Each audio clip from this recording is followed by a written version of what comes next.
I've shared with you guys before some of the things that I've dealt with anxiety before. It's because I am a woman in the workplace. And really? Yeah. It all stems from the fact that I don't want to be weak. Surprise, everyone. You were not expecting us, but here we are. Ready or not. Hey, here we are. We have for you just a little fun nugget, a surprise bonus for Joyce Meyer's Talk It Out podcast, where Joyce teaches the Word of God and then we talk about all the fun things around it. Well, my friends, Aaron, Jay, and I last week talked with another friend, Jamie Hall, and Jamie had a lot to say about being a woman in the workplace. And as we were all talking, we ended up with more actually than we could actually get in the podcast last week. And I think we could have kept going too. Yeah, we definitely could have. Talking and talking. Yeah, the producers had to literally kind of like stop us because we just kept going. Right. Yeah. But there was one story in particular and one part that we did not want to leave on the cutting room floor. So we have this little bonus tidbit, a little present from us to you that will help you to, I hope, be inspired to be who you are in the workplace. Yep. And to allow God to use those gifts that he has put in you and not to try to be different or to be someone else. So before we play this clip, just a real quick recap. We were talking, first of all, that women, we are all working. So whether you're working in the home, out of the home, in the home, and out of the home, wherever you're working, you're working. So work Sounds like almost like a song. In the home, out of the home, in the home, and out of the home. Good job, G. Thank you. G. So we were talking about just encouraging all of us in knowing that God supports us in what we're doing, and especially when we can be who he created us to be, we can be very successful. And there are many, many things that are difficult that we know people are facing in the workplaces. And whether it has to do with not being respected as a woman leader, I've felt that before. I've been told by a man before, I will not be led by a woman. Mm-hmm. That did not go well. Mm-hmm. So Ginger did not like that. No, that is not going to fly in my world. And Jay, you've been told some really tough stuff by being a woman and being a woman of color in the workplace, and that's been very difficult. And Aaron, you talked about some of the big changes that you had in your life, being already a leader and then coming in as a mother and seeing how perspectives changed a little bit, and the sacrifices that you had to make that we all make as women making choices. Yeah. So it's kind of a recap. What other highlights you guys can think of, or things that you think are just important that you want to make sure that we throw in there right now? Yeah, like seriously, it's not an easy task. I don't want to say task, but challenge. It's a challenge to balance, being a woman and being in the workforce. And, especially when you've had those negative experiences. Yeah. One thing that I've noticed even since we've been talking about it is that I've allowed some of the times that the past testimonies or experiences that I've had to cause me to approach my new, situations almost like defensively. And so I've been doing a lot of self-reflecting, not to alter this is the big thing that God has been revealing to me. My resolve is the same. My message is the same. My message is consistent. Like, I want my message to always be consistent, my work ethic and my goals to always be consistent, but allow my approach to be flexible. And without I like that, without not being, not being less of a woman or anything. There are things that I know that because I've had some negative things happen to me in the workplace, I sometimes greet my experience the same way I'm greeted with some negativity. Like people have, like, as a Black woman, some people automatically put a ceiling over my head over what they think I can do. And that a woman and someone of color, and so I get a lot of this, you're really well spoken.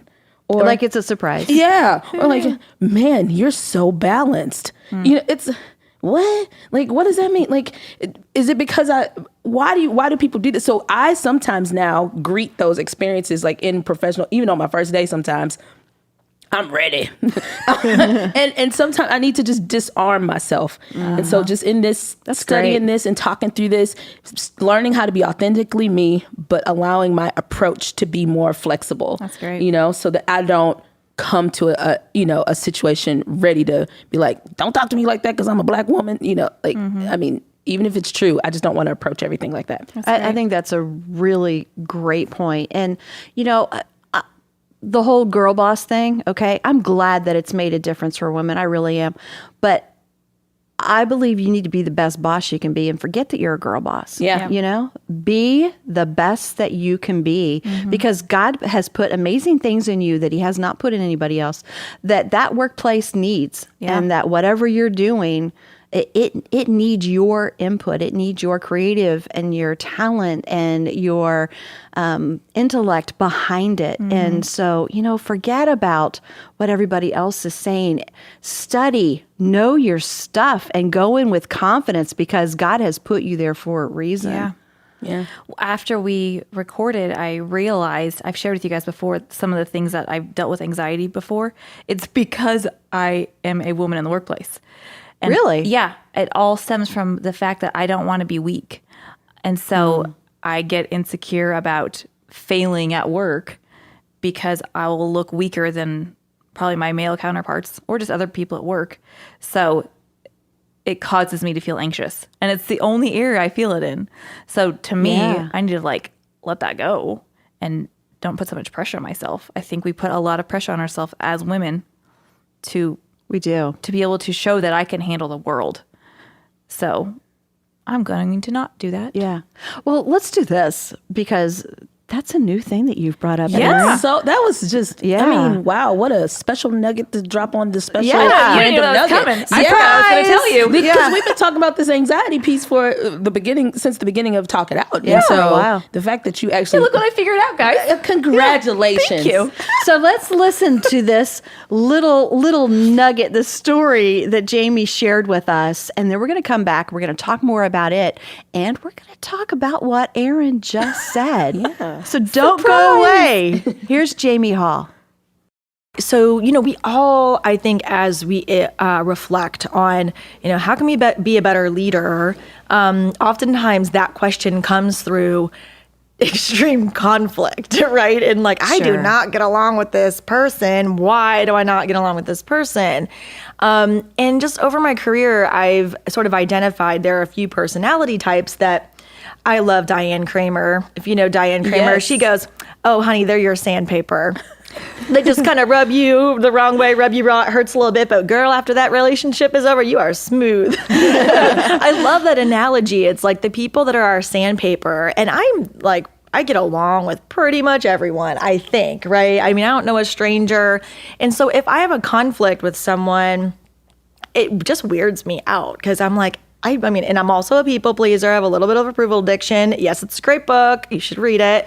And so I've learned a lot about, okay, where am I going awry and like just wanting to like gain this person's approval versus, okay, we got to figure out a way to work together.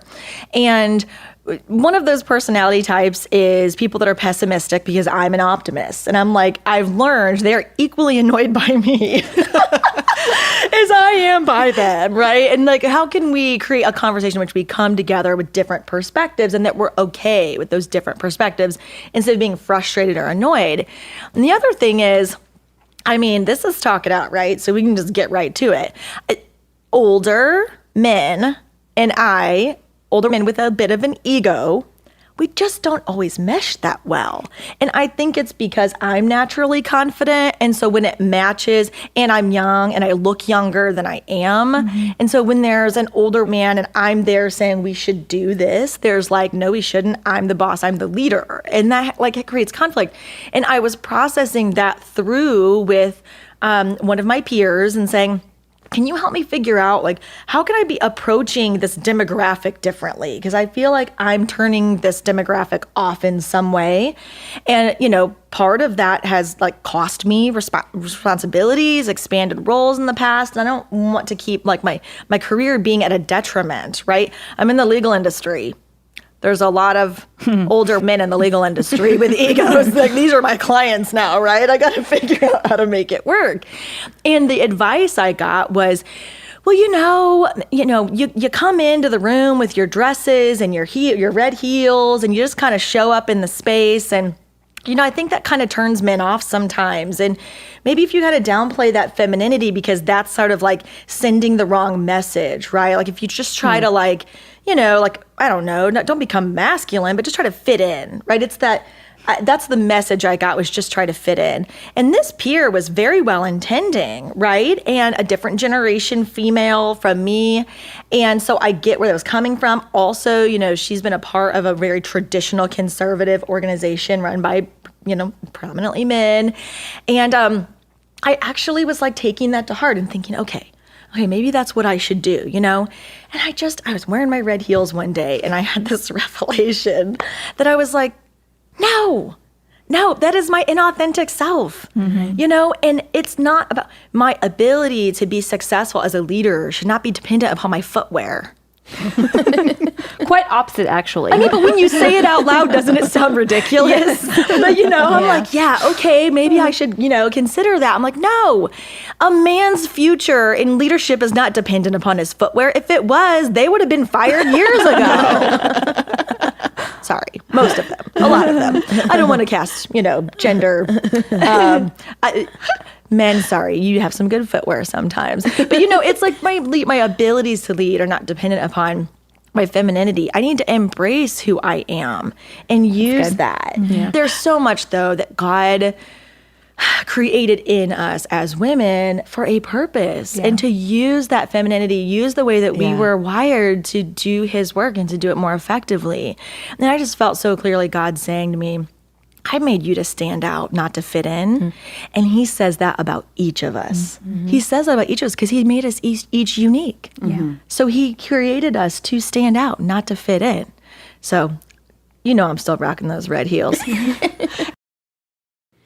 So I listened to what Jamie said this time in an entirely different light. Mm-hmm. I love what she said about being authentic and using all of those beautiful feminine gifts that God put in us to be able to be the best that we possibly can in the workplace. Yeah. Because that means that God has given us the ability to multitask. Yeah. He's given us an emotional quality to be able to judge what other people are feeling at times and to help empathize. And he's given us so many wonderful things, that nurturing way of being able to lead people in a way that lifts them up without tearing other people down to do that. Yeah. There are so many things there that we have to be true to. But this time I also listened to it in light of what Erin just said, that little bomb that you dropped. Yes, yeah. And I think there's so much in what she just said for you as well, because you are such a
great leader, and there are so many skills and talents that God has put in you that we all love and embrace, and that he is using in his kingdom and in Joyce Meyer Ministries to further what's happening. So I'm wondering what you heard when you were listening. Was there anything as you were listening that you thought, maybe I need to embrace this instead of being worried about it or trying to squelch it? Yeah, I think listening to it just now, and then also just sort of when I had that revelation last week, that it's the process that I go through, like, before coming to work. Like, once I'm here, I'm good to go because I feel like I'm in my zone a little bit. But it's what I do in my mind before I get here, and I am so afraid I'm going to miss something because my kids will need something or whatever. Right, yeah. So the balancing of it all, and so I see that as a fault. Like, I'm not good enough to be a really great leader and a really good mom. Something's going to give, so therefore I'm not up to standard compared to everybody else. Even though most of the people we work with have families. But, in my mind, I'm the only one. So I'm going to drop it all. But in light of that, and what you just said, maybe that's my greatest strength. Because I can multitask. And if something comes up and I need to be home because I got a sick kid and I have to miss a really important meeting, where are my priorities anyways? And I just think we as women can empathize with people better. That's not a blanket statement, but I just think that is a strength that we have. And so because of things that I view as weaknesses, maybe those really are my greatest strengths. And I don't even realize it. Yeah. Do you think that any of it is attached to, like, since you said it's like in your commute?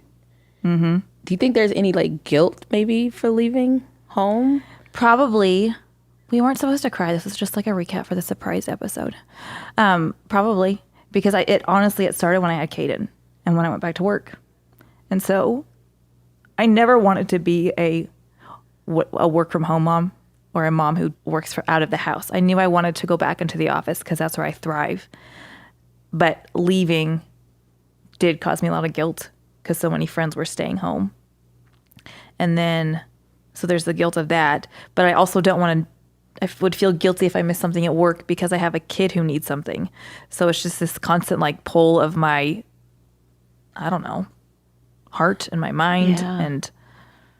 But yeah, it all started after I had Caden. There's so much guilt in what you're talking about, in what so many of us as women face.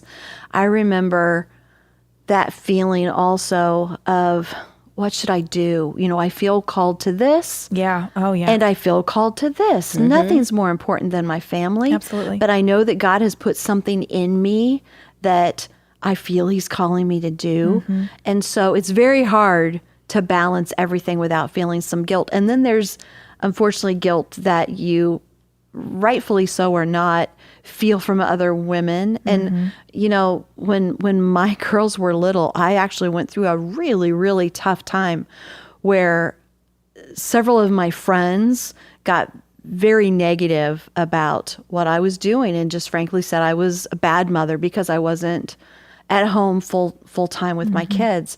And at that time, I kind of had a foot in both worlds. So I was working part-time and I was at home part-time. And so I didn't fit in anywhere. I had moms at church who were mad because I wasn't at home and actually said at that time that I was a bad mother. Yeah. And I had friends who were in the workplace all the time. And I felt like, I wasn't doing what they thought I should do either. And I just got to the point where it was like, God, you tell me what to do and let me block everything else out because I can't live with this guilt and I can't hear the other voices anymore. It's so hard. It is. Super hard. I remember when you all were talking, I remember when I first had Taylor, I went right back to work. Like, I had a C-section, but then I was just like, heal up, sister. And then I had to go back to the doctor because I did too much and hurt myself. And so I had to go back to the doctor. But as soon as I healed up, I went because I got this job at a marketing agency that I was really, really excited about. Mm-hmm. And I remember going to that agency and I still wanted to pump because one of the things that everybody made me feel like really guilty about was like if I was going to breastfeed or if I wasn't, like, and how are you going to do that if you're working? And I remember being in the little bathroom at this marketing agency, like pumping, Aaron used to call it going to church. Yeah, I got to go to church. I'll be back in 30 minutes. So I would have to go I'd be in the stool, like, I love that sound effect. Oh, that's how I felt, like a cow. Like a cow. With my little suit on and like in the bathroom, like just pumping. And I remember sitting in meetings and being engorged and then like it's leaking through my suits. I remember remember that too. I gotta go. Yeah, I was like, gotta go now.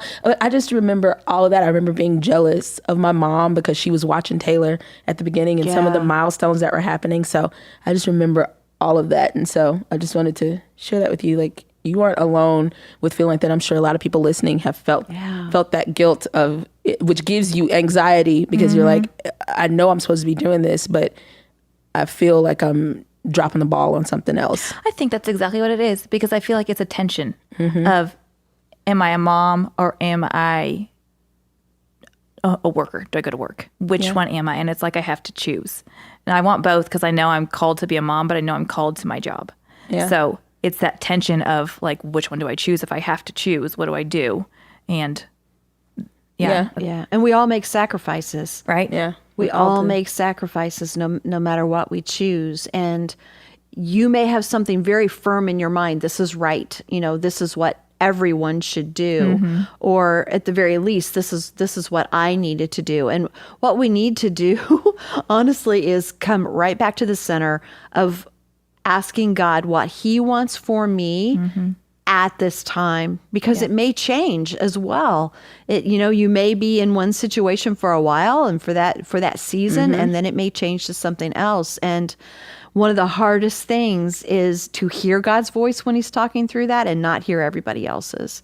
Yeah. So that's a lot to ask of any of us. Yeah, and one other thing that I wanted to throw in there, I know this is just a nugget, but this is a topic, okay? But seriously, when It's a good nugget. when Jamie was talking about her red heels, of course I was thinking like, yeah, red heel revolution, but I hate heels. Like Me too. I'd be like a tennis I'd shoe be like, revolution. yeah, red sneaker. Like, I don't know, I don't like heels. They hurt my feet. And so, but I instantly thought, we talk about the fact that, I'm black. Okay. So one of the things, I don't wear heels, right? But one thing that always makes, like, that I've thought about toning down in different work environments is my hair.